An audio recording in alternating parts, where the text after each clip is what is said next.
Hello and welcome back to Storytime Classics Live, here produced by Southwest Shakespeare Company. I am Bo Heckman, your host, and it is Friday. So we have our guest speaker back, Armando Viteri, speaking about Dr. Viteri, now let me check in with you again, your uncle or your relative, your grand. let me just turn things over to you and get clarification on this. Hello, welcome back, Armando. And as I was giving a response, I realized I was still muted after 7 months of multiple Zoom calls a day. You think I would have the mute thing down. All of us, yeah, by now. Thank you all for joining. Again, my name is Armando Viteri. Today we're going to be discussing the life and works of my uncle, Dr. Juan Viteri Durand. And joining with me is Patrizio Viteri and Elba Viteri, two of his children. In this forum, I'm going to be acting as a moderator and interviewer.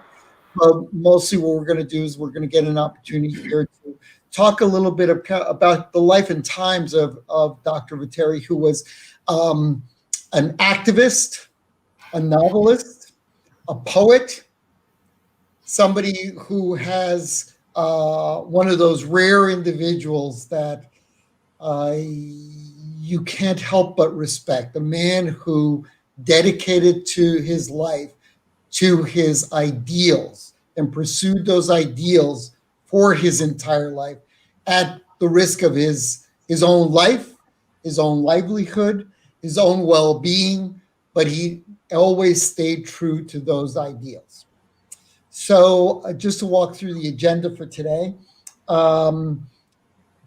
we are going to kick this off by asking my cousin Elba to read the poem, The Poet, as an introduction to Dr. Viteri's work.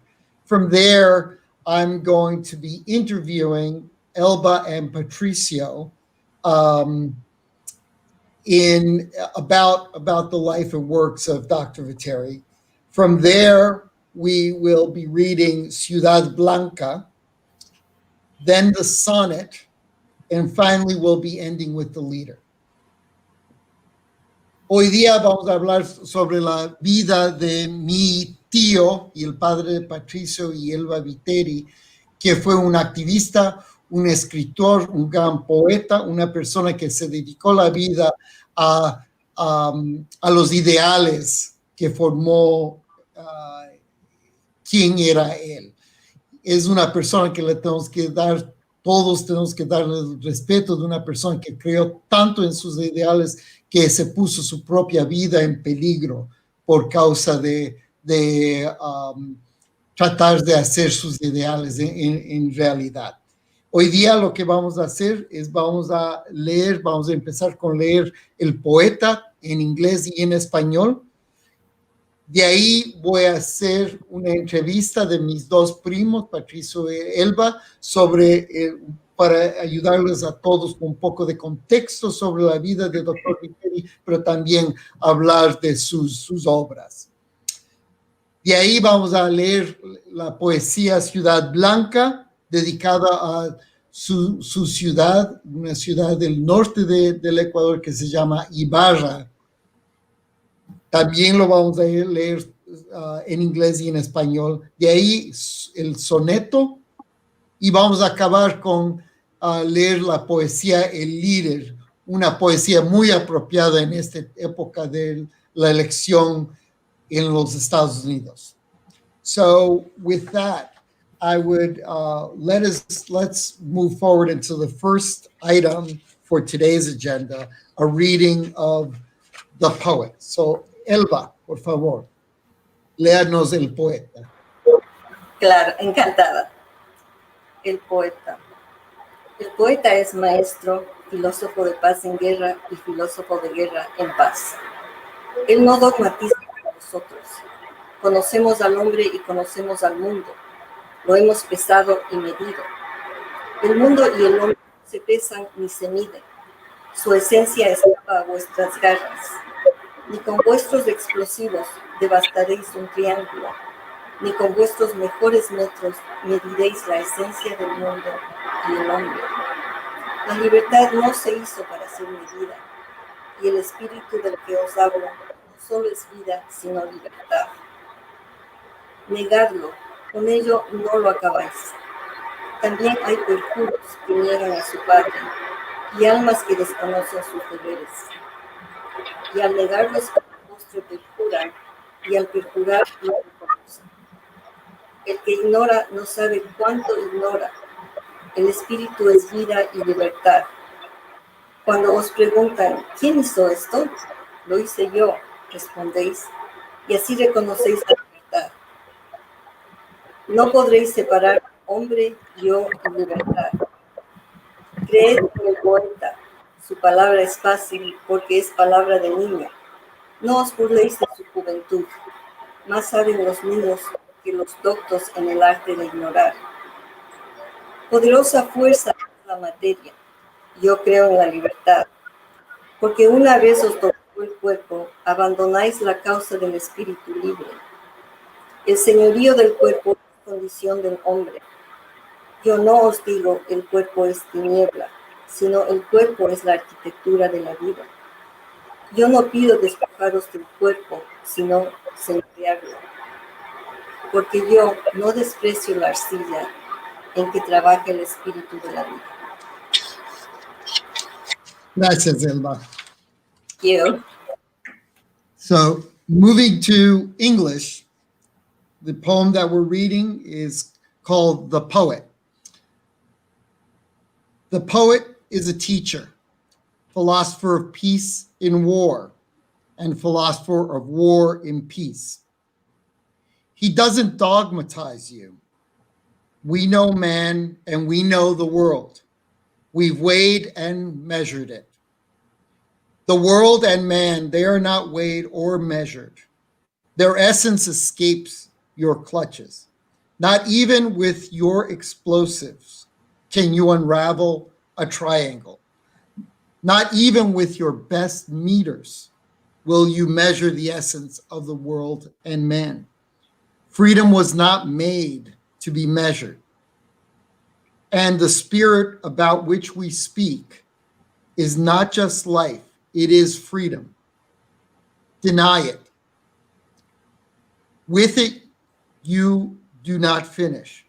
There are also perjuries that denies their father, and souls who know not their duties, but denying them, at last they hurt. And by perjuring, we recognize them. The one who ignores will never know his ignorance. The spirit is life and freedom. When they ask you, who did this? You answer, I did. And so you recognize freedom. When they ask you, who did this? You answer, I did. And so you recognize freedom. You won't be able to separate man, me, and freedom. Believe in the poet. The word is easy because it's easy, because it is a child's world. Don't make fun of his youth. More know the children that the learned in the art of ignoring. Powerful force is matter.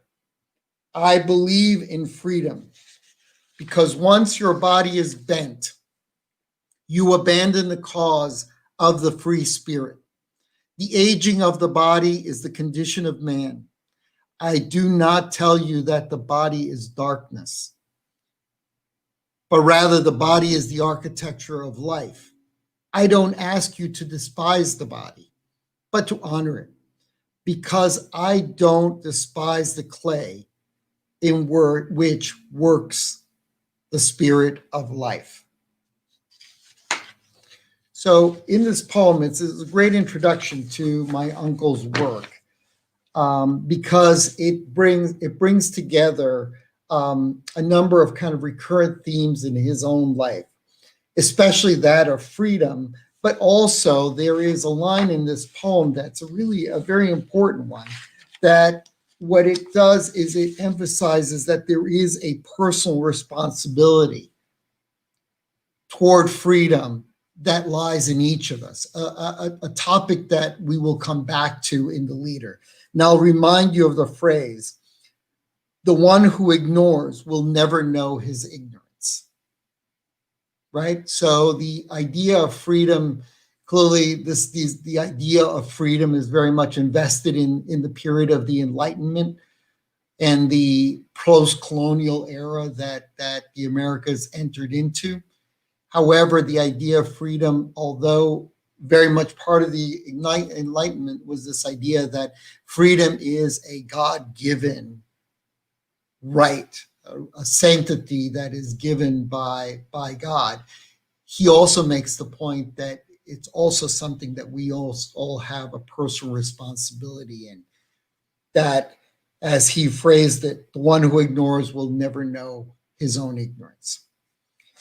So, con eso quisiera moverme a una entrevista a mis dos primos sobre los tiempos y la vida de Dr. Viteri. With that, I'd like to move into an interview of the life and works of my uncle.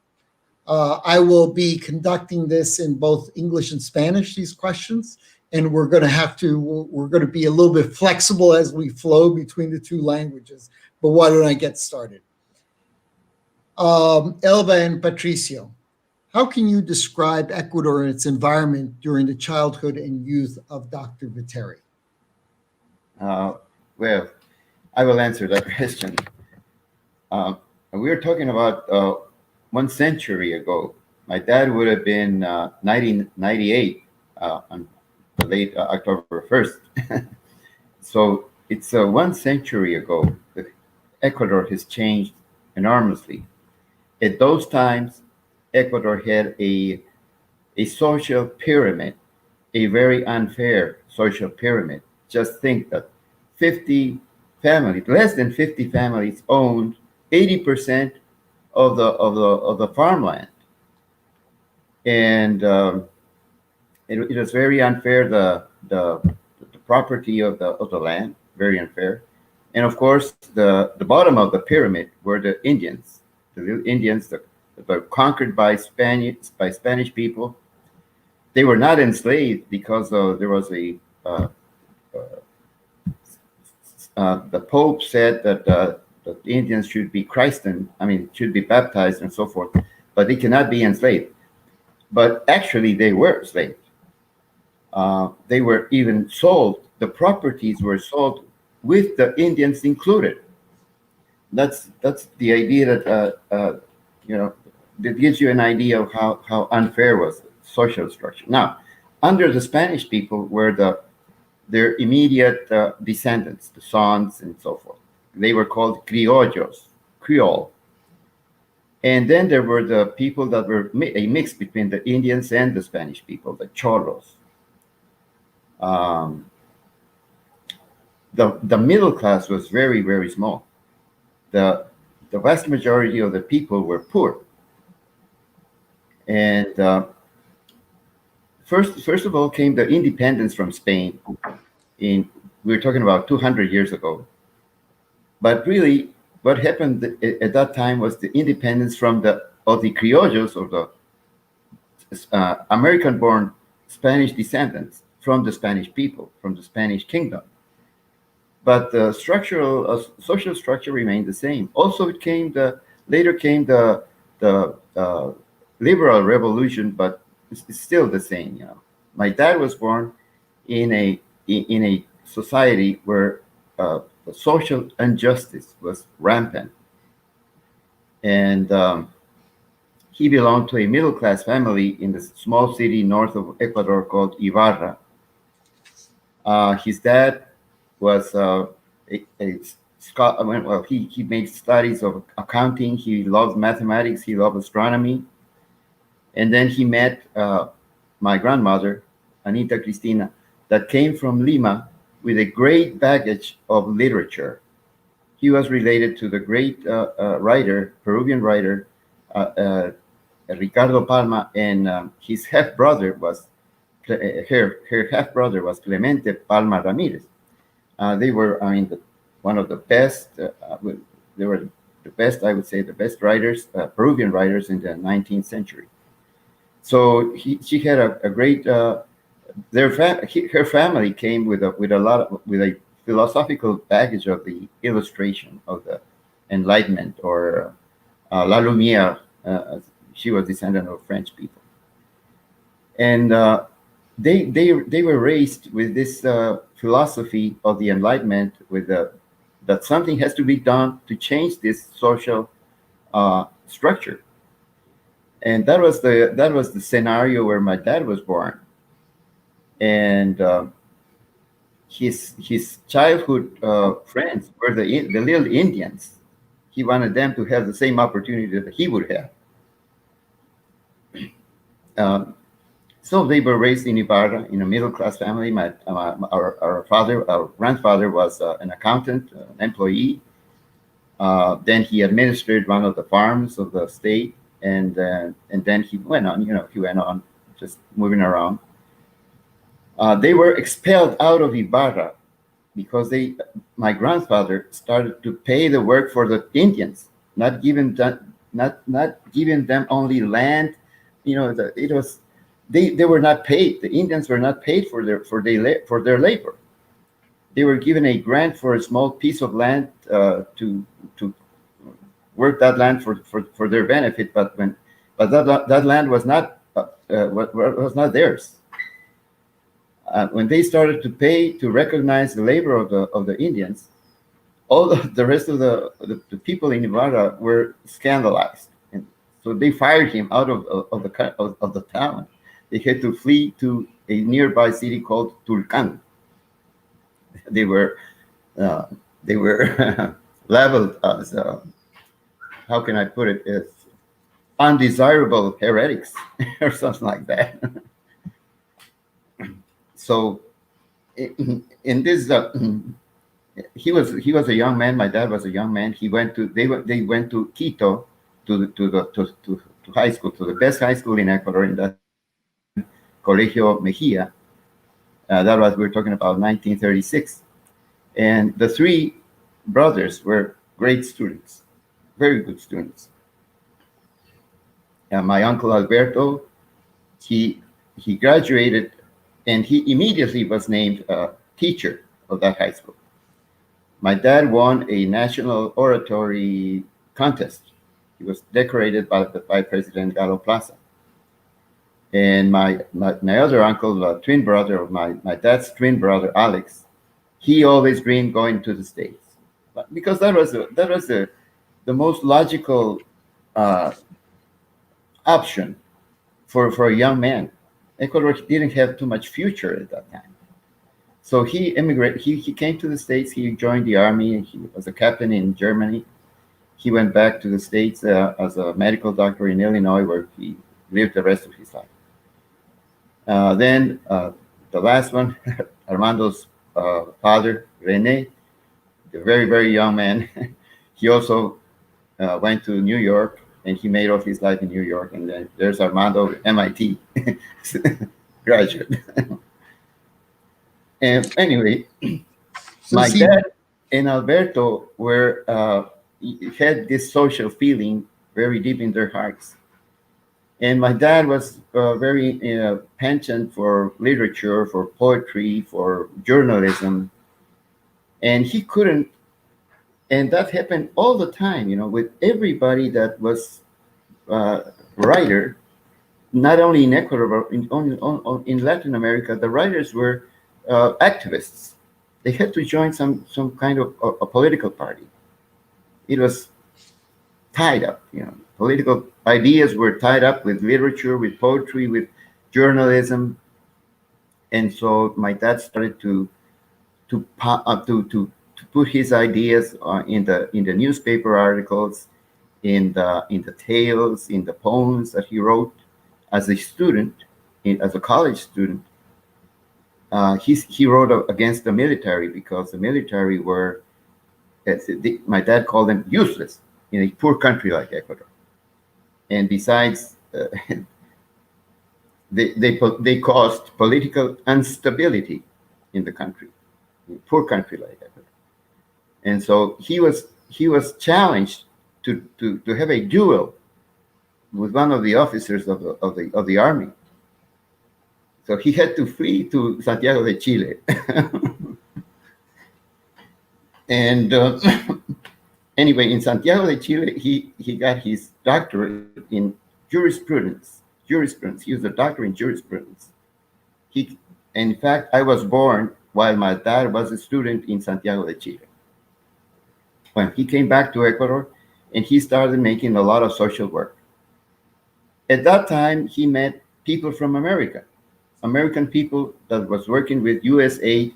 It was called the punto cuarto, fourth point. I don't know how to translate that. These guys, these American people, American young men, made a lot of social work in Ecuador for the Indians. And they got to be friends of my dad. And some way, my dad got a scholarship to study in Columbia University to study sociology. That was 1956, and this changed his philosophy also, because he realized how was the United States, a great nation like the USA, with a social structure completely different, where the middle class is 80 or 90% of the people's middle class, with great access to health, education, work, and commodities and so forth. And very little percent is upper class, very little percent is lower class. And that's what my dad dreamed to have Ecuador in a social structure like so. And in the University of Columbia, my dad made important moves, not only in his philosophical ideas, but also he started studying and writing about Latin American history with a Colombian scholar, Germán Arciniegas. And also, he researched about the life of Simón Bolívar, and he wrote very nice articles about Simón Bolívar. Anyway, he got very well acquainted with history, and also for our English-speaking audience, Simón Bolívar would be the equivalent of George Washington for the Andean countries. That's right. Simón Bolívar liberated 5 nations in South America. 5 nations: Venezuela, Colombia, Ecuador, Peru, and Bolivia. A very important man in the history of Latin America. Well, anyway, when he came back from the University of Columbia, from Columbia University, he was honored and respected by the presidents of Ecuador. At that time, Ecuador had a more stable political regime. The presidents would end their periods, their terms. That was a miracle, because they were always overwhelmed. I mean, they was always overwhelmed by seized by dictatorships and so forth. And so he occupied very relevant positions in the Ministry of Labor, of Industries, and Education. And he helped a lot to promote laws that would change Ecuador. So we're talking about 1970. There was also a great improvement in the economy, because Ecuador found oil. And so all of a sudden, we had a lot of money, a lot of funds coming from oil. So, and the presidents and the people that led the country were wise enough to start working on roads, ports, airports, education, colleges, universities. They spent a lot of money in education. And so they spent a lot of money to changing the property, changing the land owning. The Indians were owners of the piece of land that they received of the owner of the hacienda. They were no longer working for nothing. And so with that, as owners of that land, they could make loans. And so little by little, They moved to be independent entrepreneurs. And in fact, now you see Indians driving a pickup truck or something like that. This is absolutely unthinkable when I was born. Absolutely unthinkable. Well, anyway, the country little by little started moving forward. The military no longer think of running into a coup d'etat or something like that. It's unthinkable. And also the church, that I would say the church a century ago when my dad was young, even when I was young, would back up the landowners and they would intervene in politics, backing up conservative, I would say monarchical regimes and some like, but little by little they started moving away until the council, the Vatican Council, finally clericalism was just unthinkable. The church no longer takes any political party or stake at all. Just only the religion just gives their opinion only in morals, but not in politics. And so finally, in his last days, my dad just, I would say from the 80s, my dad died and around the year 2000. I would say the last 20 years, he dedicated himself to his library, to rewrite his poems, and to spend time with sons, daughters, and grandchildren. He had a peaceful last years. So the three big changes that he saw in his life that he was very much a part of creating these changes included the separation of church and state, the civilian control of the military, and agrarian reform. Yes. By those three great changes in the society fundamentally changed Ecuador as a country, and certainly it was reflected in changes that occurred throughout Latin America. However, he did this to his own personal risk. He had multiple assassination attempts. He was exiled from the country multiple times. He got to live in Peru, Colombia, Chile, Paraguay, etc., as he was variously exiled. What do you think was, and this is for both of you, what do you think caused that kind of drive to have that personal risk to himself and to his family? I would say the way he was very sincere. He was very firm, open. He couldn't stand something that was not right. Elba, una opinión. Lo que pregunté en inglés es que mi tío se dedicó en su vida a una reforma sobre el control civil del administrario de reformas agrícolas y también la separación entre la Iglesia Católica y la política del Ecuador. Por causa de estar tras el empuje de esas ideas, él se puso en mucho riesgo personal. Fueron múltiples atentos a asesinato, fue exilado fuera del país, cosa que llegó a estar en Colombia, Paraguay, Perú, Chile, etc. ¿Qué es lo que le motivó a tomar tantos riesgos para él y para su familia? Elba. Mi papá era una persona sumamente compasiva y no le gustaba ver el sufrimiento humano. Por tanto, no le gustaba ver que los indios tengan una vida tan dura. Por otro lado, era un hombre sumamente justo. Le gustaba que las cosas sean justas.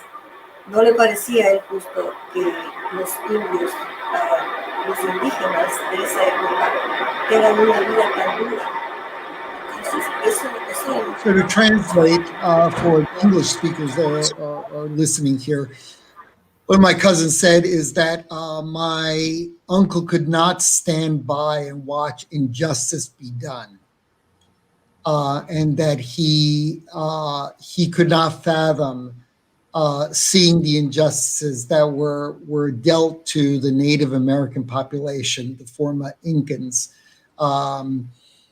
He couldn't stand by and watch those injustices happen to them without taking action. So I can't help but admire that. Certainly, we all live in a very comfortable life now. I can't imagine that we would be that's certainly speaking for me, that I would be willing to take that kind of personal risk. Again, this is a source of enormous admiration on my part for who he was. Siguiendo a una última pregunta, continuing on to a last question. Sabemos que incursionó mucho en las letras. No podríamos resumir un poco de esa trayectoria. So we've talked a lot about him as an activist, but he's also a very well-known author. In fact, he has multiple of his novels are kept in the Cervantes Library in Madrid, which is one of the highest honors that you can have in the Spanish language. So could you please tell us a little bit about him as an author? Do you want me to talk about? Can I say something about it? Well, my dad started as a writing philosophy because he was, as soon as he graduated from high school, as I told you before, he was a designated teacher of the same high school, of the same Colegio Mejía. And so he wrote, and he was teacher of philosophy. So he started with a book called Philosophical Vocabulary. And that was his first book.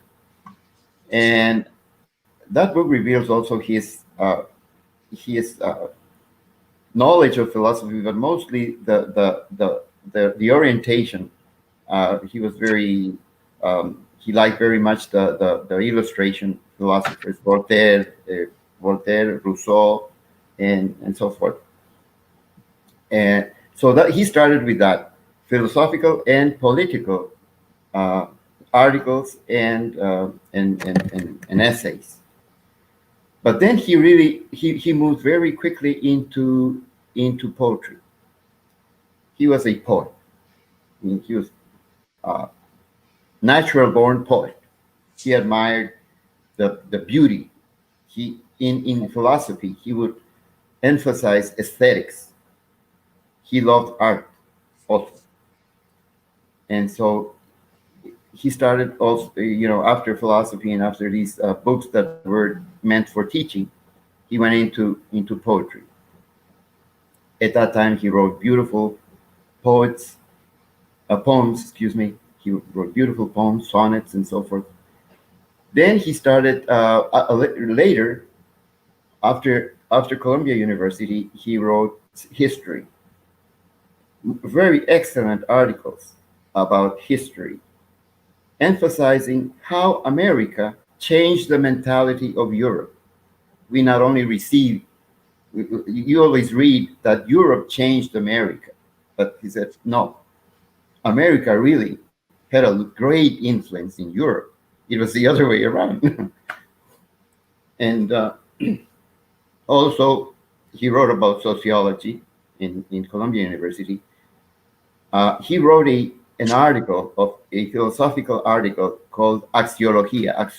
I don't know how you say it in English. Axiologia. It was published in the Philosophical Congress of Milano. We're talking about 1957. It was very excellent work that he did. And then, and also in history, he also wrote about Simón Bolívar. Very good articles about him, unknown articles about him. Relations between Peru and Ecuador, that we were always in war with Peru. And he wrote he tried to discover why the roots of that problem that we had ever since the independence days. Well, anyway, and then in his later, I would say his later works would be, no, he always continued writing poetry until the end of his life. So with that, why don't we, Elba, would you like to add something? Quisieras decir algo Excuse me, más? just a minute. I forgot about the novels. He also wrote very nice, very good novels, very interesting novels. Even science fiction, like one that's called Sarkistan. It's a science fiction novel. So Elba, would you like to add to that before we move on to reading some of his poetry? Quisiera decir algo más antes de leer algunas de sus poesías. Sí, claro. Mi papá tenía una habilidad innata para hablar y para escribir. Y como era una persona tan sensible, pues realmente lo hacía muy bien. Y realmente lo que él ha escrito es realmente lujo de escritura. Escribe con mucha elegancia, cuando describe las cosas, pues las describe de una forma que tú lo puedes entender muy bien y de una forma muy bonita. So continuemos con leer Ciudad Blanca. Let's continue in reading Ciudad Blanca. I'm going to give a little context here. Ciudad Blanca is his hometown. The city of Ibarra is well known as White City. It is his hometown. Now, it's known as White City. Ibarra was founded in 1606. However, it is at a lower elevation in the Andes, low enough that malaria was a constant problem. And there was an attempt to drain the nearby lake Yaguarcocha, Blood Lake, an attempt to eradicate the mosquito population to be able to lessen malaria. That was not successful, which is fortunate for us because Yaguarcocha is one of the most beautiful lakes in the world.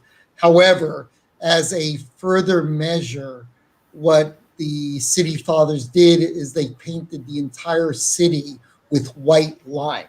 Buildings, trees, parks, everything got painted in white lime. So, en una manera de erradicar el constante problema de malaria en la ciudad, la ciudad se fue pintada completamente en blanco. Los árboles, los edificios, etcétera. Por esa razón se le llama Ibarra Ciudad Blanca. That is the reason why it's known as the White City. Con eso, por favor, Patricio, si nos pueda leer en español, Ciudad Blanca. Patricio, if you could please read Ciudad Blanca in Spanish, and I'll continue on by reading it in English. Just a second. Pásame el folletito. Right. Well, you're getting organized. I'll read it El folletito, excuse me, espera. El folletito de mi papi, el que está en el extremo, pegado al último. Ese. We're going to read fragments. Vamos a leer fragmentos de la Ciudad Blanca, unos fragmentos escogidos por mi tío Alberto. En realidad es un poema mucho más largo, es mucho más extenso. Ahora vamos a leer, como les digo, fragmentos. Entonces comienzo. Ciudad Blanca, canto a Ibarra, así es como se llama el poema. Nacimiento. De pronto, de la órbita eterna de la espuma, cayeron geometrías celestiales, cataratas de blancura y de azules ejércitos de armada, pureza taciturna, elementos de nácar, caballerías rojas y jinetes de ardua espada vencedora de origen castellana. En el cielo asombrado transcurrieron legiones de abolengo antiguos y escudos de jerarcas. Nació la ciudad buena, silente, dulce y pálida. Otro fragmento se llama Su imagen. Erguidos torreones de candidez invicta y torsos de fideanas estatuas derrocados. Cósmicos navegantes descansaron sus velas en este valle diáfano, capital de la espuma, aquí donde se asienta el color de la aurora y toman los crepúsculos tintes indefinibles. Otro fragmento, interpretación. Ciudad de erguidos lotos y castas madreselvas, novia triste y callada, canción de manantial. En ti, bastión invicto de original blancura, encontrará reposo la misma tempestad. Elogio.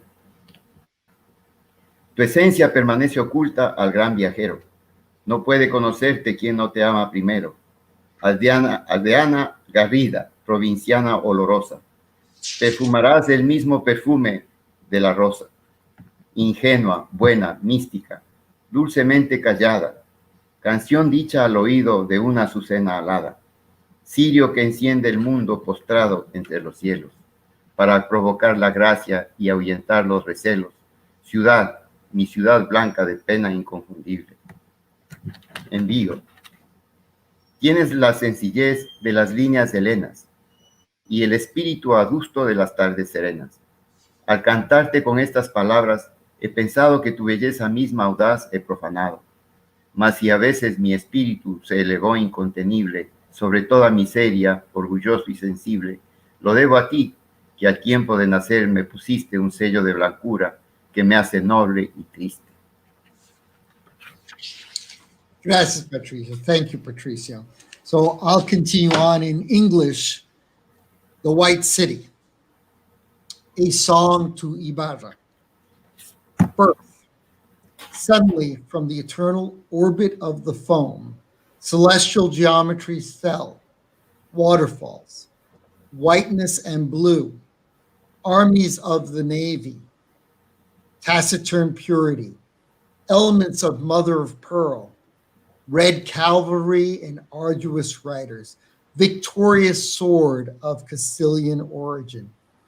In the astonished sky came legions, ancient dents and heraldic shields. The good city was born, silent, sweet, and pale. Its image, upright towers of undefeated candidity, and torsos of Fidean overthrown statues, cosmic navigators rested their sails in this diaphanous valley, capital of foam.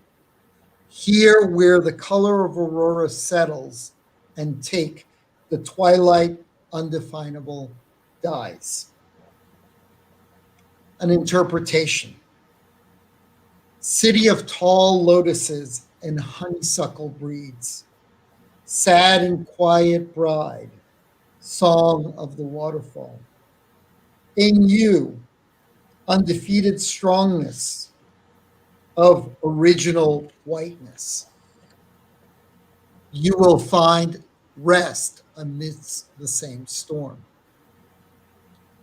Praise. Its essence remains hidden from the great traveler. They can't know you who don't love you first. Elegant villager, scented provincial. Perfume the same perfume as they rose. Naive, good, sweetly, quiet mystique. Song said in the ear of a winged lily. Paschal candle that lights prostrate between the heavens to invoke grace and ward off city misgivings. My white city of unmistakable grief. So clearly here in this poem, clearly it's an ode to a city that he loves. And he does, I think in the fragment called Birth, he instills some beautiful imagery of a difficult period. This is the conquest from the Incan, this land, which was part of the Incan Empire when the Spanish came. And in 1606, the Spanish armies descended. But he has some beautiful imagery about how that conquest was both savage in a sense, but at the same time was a period of birth. Any comments that we'd like to make on this, or any questions about this poem that we've just read? I would welcome any on the chat line. Feel free to chime in with any questions, any comments, etc. Comento sobre esta poesía. Patrizio, Elba. So the question is, did I translate? Yes, I did translate this, and it was much more difficult than I really appreciated. Partially because my Spanish is very much limited to conversational Spanish, and this is a much more elevated language than it would be normally used across the dinner table at home. Partially because the language is highly arcane. I mean, this is the text that you're reading is, although it was written in the 20th century, a lot of the words are actually more from the Romance period. They're more 19th century language. So I had some very difficult time translating some of the words here. As an example, there is in an upcoming poem, there is the word nardo, which translates into the English word spikenard, which I don't even have any idea what spikenard is in English either. And it turns out to be a Himalayan essential oil that was very much a desirable essential oil that was used in the 19th century. So there's a lot of difficult translations like that. Any other comments or questions? Well, it's a very classical style. As you said, romantic in the 19th century was Romanticism was the predominant literature, but my dad puts a lot of classical works in it. Well, it is, since this is Southwest Shakespeare, right? Homage to William Shakespeare. He used the same techniques as writers dating back to the Renaissance, the late Renaissance, including Shakespeare. Shakespeare was certainly a master of using verb and noun fragments that were meant not necessarily to kind of make exact sense in a sentence, but rather were meant to evoke a feeling, right? So in this last poem that we read, this idea of red cavalry, arduous riders, Victorian sword of Castilian origin, in the astonished sky came legions, ancient dents and heraldic shields, right? This clearly is not exactly a description of a descending army of Spanish, but by using little vowel fragments in there, you get an image of what that moment in history would have been. Very much in the vein of Willie Shakespeare. So the next poem we'll be reading again in both English and Spanish. My cousin Elma will be reading Soneto, a sonnet, in Spanish, and I'll proceed to read the same poem in English. Elba. Soneto. Y Elba puede hablar un poco duro porque el micrófono no suena tan fuerte.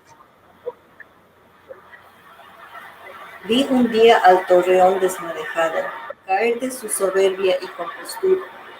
Vi al nardo traducirse en conjetura y al cielo disiparse en el nublado. Vi al viento congelarse en estructura, la lágrima trocarse en polvo alado. Vi una ojiva del uso de un pecado y un pecado encendido de ternura.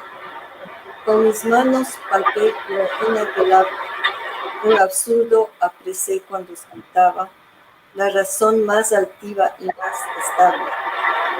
Y al saber que con nada me quedaba, sorprendo en mi interior innavegable, la única esperanza que esperaba. That's it. You can mute Elba. Este es un sonnet. I saw one day to the castle tower, abandoned, ruined, fall from its pride and composure, I saw the essential oil translate into conjecture, and the heavens dissipate into the clouds. I saw the wind freeze in structure, the tears being chopped into swift powder. I saw a warhead of light on a sin, and a sin ignited into tenderness. With my hands, feel the unappealable. An absurd apprehension when I scrutinized the reason most arrogant and stable. And knowing that with nothing I had left, I surprised my unnavigable self, the only hope I had left. Again, in these simple images of an abandoned and ruined tower, of this idea of an unnavigable self, you can certainly get the imagery of a man deep in despair based on his own for being forlorn for mistakes that he's made. Right. So again, it's using the same kind of classical and romantic techniques of forming a mental image to be able to describe what is a very personal voyage that's described in this sonnet. Any questions or comments about this poem? Elba y Patrizio, ¿quisieran decir algo sobre esa poesía? Sí. Mira, a mi papá le gustaba mucho el soneto, le gustaba muchísimo escribir sonetos. Este folletito de sonetos que escribió mi papá se llamaba Sonetos al Antiguo Modo.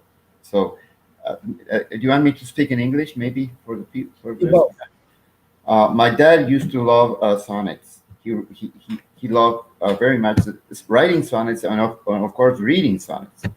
And he wrote a very small book called Sonetos al Antiguo Modo. It says sonnets the old way, the old way to write like antique sonnets. He was sonnets of Petrarca, the Latin poet. He also liked very much Keats, the English author, and also Ronsard. The poets the sonnets by Ronsard. In fact, the last book that he left in his table, in his watch table, was the sonnets by Ronsard. That was the last book he read before he died. Well, in fact, something that I'll point out for the audience here. Some of you may have picked up on that this is a classic sonnet form. So ABBA, classic rhyming structure combined with an iambic pentameter. However, that ABBA and the iambic pentameter is in Spanish, right? So clearly my translation neither had the rhymes nor the rhythm of the original poem. But once again, hearkening back to William Shakespeare, it's very much the same sonnet style. In fact, the same style that Shakespeare often used in his prose, in the form that it is iambic pentameter in style or in structure. So with that, any other comments or questions about what we've read so far? Let's move on in that case to our last poem called The Leader. And I chose this poem, number one, because it is a favorite poem of my uncle's, and also because it is couldn't be more appropriate in this election season, in what will likely wind up, certainly will wind up being the most significant election of my lifetime. And I think there is something really deeply meaningful about this poem, in that it talks about what makes a great leader without focusing on policies and issues, but rather stepping back and talking about the nature of leadership, independent of the nature of ideology. And as we move into this election that we're just a few weeks away from, I think this is a great poem for us to be able to reflect on. So with that, Patrizio, if you could read the El Líder in Spanish, and I will then close by reading it in English. Okay, very well. In Spanish, right? Yes. Okay. El líder. El buen líder más amonesta que castiga. El buen líder castiga con amor, no con odio.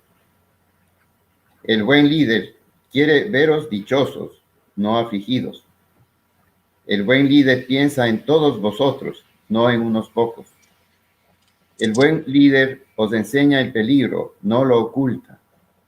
El buen líder respeta las leyes, no las conculca. El buen líder os da pan, no os lo quita. El buen líder vive entre vosotros, no entre murallas. El buen líder sacrifica su vida, no os sacrifica. El buen líder es padre, no padrastro. El buen líder os enseña a usar de la libertad, no la roba. El buen líder os dice vuestros vicios, no los alaba. El buen líder os modela, no os deforma. El buen líder se complace en vuestras virtudes, no las niega. El buen líder habla con verdad, no con maña. El buen líder os inspira confianza, no temor. El buen líder os quiere sabios, no ignorantes. El buen líder os manda a la escuela, no a la cárcel. El buen líder os pregunta, no impone. El buen líder escucha apacible, no os llama necios. El buen líder es pobre, no rico. El buen líder guarda la astucia para el enemigo, a vosotros os abre el corazón. El buen líder siembra, no cosecha. El buen líder dirige, no empuja. El buen líder ama el trabajo, no el protocolo. El buen líder es respetado, no temido. El buen líder es señor entre los amigos, no amigo de los señores. El buen líder no quiere halagaros, ni envaneceros, sino mejoraros. No quiere soldados que lo rodeen, sino ciudadanos que los acompañen. El buen líder confía en vosotros, no solo en él. Primero aprendió a gobernarse a sí mismo antes que a vosotros. Primero os amó él antes de que vosotros lo conocierais. Sufrió junto a vosotros y habló primero en nombre de vuestro dolor antes que del suyo. El buen líder no cayó cuando os insultaban y herían. El buen líder es modesto. El poder lo rodea con algo de santidad, no de soberbia. Aprender a reconocer al líder es vuestro deber. Hay tiranos por vuestra culpa. Thank you, Patrizio, and I appreciate that there's emotion there as you read your work, and I honor the sentiment behind your emotion. Thank you very much. So, my turn. The leader. The leader more admonishes than punishes. The good leader punishes with love, not with hatred. The good leader wants to see you proud, not afflicted. The good leader thinks of all of you, not in a few. The good leader shows you where lies danger. He does not hide it. The good leader respects the laws. He does not violate them. The good leader gives you bread. He does not take it away from you. The good leader lives among you, not behind fortress walls. The good leader sacrifices his life. He does not sacrifice yours. The good leader is a father, not a stepfather. The good leader teaches you to use freedom. He does not steal it. The good leader tells you your vices. He does not praise them. The good leader models you. He does not distort you. The good leader is pleased in your virtues. He does not deny them. The good leader speaks truthfully, not with subterfuge. A good leader inspires you with confidence, not fear. The good leader surrounds himself with wise men, not the ignorant. The good leader sends you to school, not to jail. The good leader asks you, he does not impose. The good leader listens quietly. He does not call you fools. The good leader listens quietly. He does not call you fools. The good leader is poor, not rich. The good leader saves his cunning for the enemy. He opens his heart to you. The good leader sows, he does not harvest. The good leader leads, he does not push. The good leader loves work, not bureaucracy. The good leader is respected, not feared. The good leader is respected among friends, not friend to the lords. The good leader does not want to flatter you, not to puff you up, but to improve you. He does not want soldiers to surround him, but citizens to accompany him. The good leader puts trust in you, not only himself. Because he first learned to govern himself before governing you. First, he loved you before you even knew him. He suffered alongside you, but spoke first of your pain before his. The good leader does not remain quiet when they insult and hurt you. The good leader is modest. Power surrounds him with a halo of holiness, not of arrogance. Learn to recognize the leader. It is your duty. There are only tyrants because of you. I love that last phrase enough that I will repeat it. Learn to recognize the leader. It is your duty. There are only tyrants because of you. Any additional comments? ¿Quieren comentar sobre esa poesía? Bueno, sí, mira, esta descripción, más que poesía, es una descripción y sirve, creo yo, que a todo el mundo. No tiene época, no tiene tiempo y es escrita con una elegancia muy típica de mi padre. Patrizio, palabras sobre esta poesía. Bueno, mira, mi papá era un gran orador. Esto es una pieza oratoria. En realidad, no es una poesía, es una pieza oratoria. Está dirigida hacia la juventud, está dirigida a los jóvenes, para que reconozcan el líder, para que no caigan pues en populismos que son tan comunes en Latinoamérica de hoy, especialmente, ¿no? En el mundo. Esto pues, en el mundo de hoy. Este es un poquito el lado político, ¿no? No es tan romántico como el soneto, como lo que acabamos de La Ciudad Blanca, como el poeta, ¿no? Es puro poesía. Esta pues tiene más una esencia más política, diría yo. So to translate what my cousin Patrizio said, this is clearly a work of oratory versus a poem. It certainly is a great departure away from what we otherwise read, Ciudad Blanca, Soneto, etc. It is a piece of oratory aimed at the youth to be able to help them in recognizing what a true leader is and to veer away from populism that is so much plagued Latin American history. And I correct by saying populism, given its populism has experienced a global rise over the past 15, 20 years. So it's populism that's affecting much of the entire world at this point. So it's meant to be a way to be able to recognize what a leader is, but also, as that last stanza says, place the responsibility back on each of us to avoid to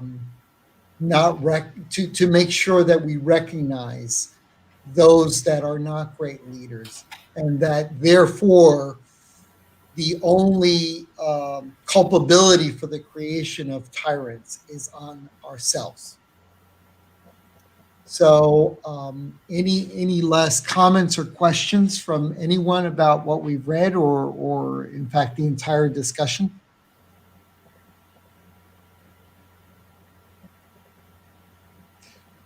Okay, well, thank you to all of you. I'm assuming that Bo is going to hop back on here. We're 5 minutes over time, and I apologize for that.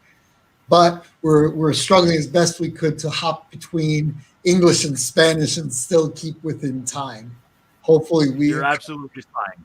You're absolutely fine. I've gone over by 40 minutes before, so you're golden. You're absolutely golden. It was wonderful having you all on today, and what an informative. Just the history and the artistry, the words and the poetry are just so beautiful, and they're so meaningful, and I really mean that. And they are just they stick with you. We do have one final request. I think from. Is asking, can you post the text at all? I don't have a way to post on here. I can certainly supply the text to Southwest Shakespeare for distribution, but I don't have a way to be able to post on here. Perhaps we can, if you send it to us at Southwest Shakespeare, we can post it on our social media page on Facebook, on our Facebook page. That would be a great way for a lot of these people to see it. And I see that mostly they're watching on Facebook Live there. So maybe posting the text on that would be helpful to all. Thank you very much for all of you today. Excuse me, maybe I should mention this, but after the first meeting that we had last, where my son Carlos was very interested in, he said, "Oh, I have a work from Abuelito Juan." He showed me this. It's an original from my dad. This is an original book about my dad. Beautiful poem, beautiful poem. It's called El Curso de la Sombra. How can you translate that? The pathway of the shadow, El Curso de la Sombra. The way of the shadows. Beautiful, beautiful poem. Beautiful poem. It's absolutely original. Can you see it's not edited? It's my dad had it in just like this, you know. This gave it to my son, to his grandson, and I think I'll have to do something about it. Because it's just beautiful poems. I think this is the best work of my dad. This was accomplished and this was compilated, put together in 1985, in the last part of my dad's life. Thank you for all of you sharing these personal experiences and all of his art and work. Thank you to Southwest. I want to thank you for honor my dad. Thank you very much. Thanks to all of you. Thank you very much. Shakespeare, thank you very much. Of course, to Mary Way, as always, and to Bo for hosting these two events. We really very much appreciate it, and thank you. Thank you very much. Yes, and we will post those. Yeah, Mary says she would love to post those.